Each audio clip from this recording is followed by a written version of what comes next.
Once upon a time, people used to test princesses by putting peas under their mattresses. We think this is crazy, but stick with us. According to legend, if a woman could feel the pea under her mattress, she must be a princess. If not, too bad, so sad. So women around the world were being subjected to lumps under their beds wherever they went, which is quite rude if you think about it. Women who felt these pea-sized lumps got jewels and castles and droves of obsessive 5-year-old fans. Women who didn't feel the pea, well, they were probably still happy, but definitely not cashing in on theme songs and merchandise deals.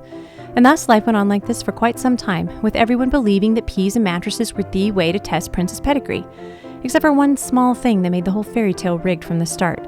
You see, nobody factored the mattress density into the pea test equation, which is kind of a huge oversight if you think about it.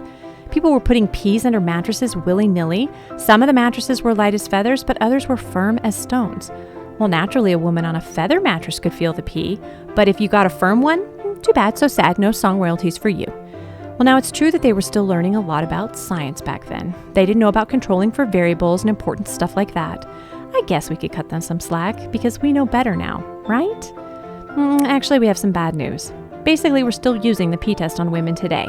Today's pea test is mammography, and just like back then, the test is faulty.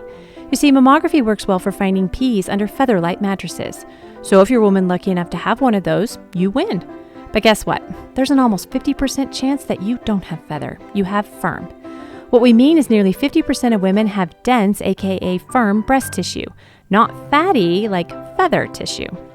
Mammograms are not good at finding peas in dense breast tissue. They could probably find tennis balls, but I think you're smart enough to know that by the time a pea becomes a tennis ball, you're in bad shape. Doctors know this is a problem. In fact, law now requires them to inform women with dense breast tissue that a mammogram alone may not work for early cancer detection. And yet mammography is still the #1 breast cancer screening tool for all women regardless of breast tissue type. I think you can see where we're going here. We need a new pea test. Fortunately, there's good news, because there is a supplemental test called SonoSene Automated Whole Breast Ultrasound. SonoSene detects cancers as small as 3 millimeters in all types of breast tissue, including women with breast implants. As you can imagine, 3 millimeters is much smaller than a pea. Here's what happens when you find a cancer that's smaller than a pea. You have an itty-bitty lumpectomy, and well, that's it. You maybe get your hair done after. The end. No radiation, no chemo, no mastectomy, no cancer. That's a better happy ending than being a princess, don't you think? Let's tell a better breast cancer story.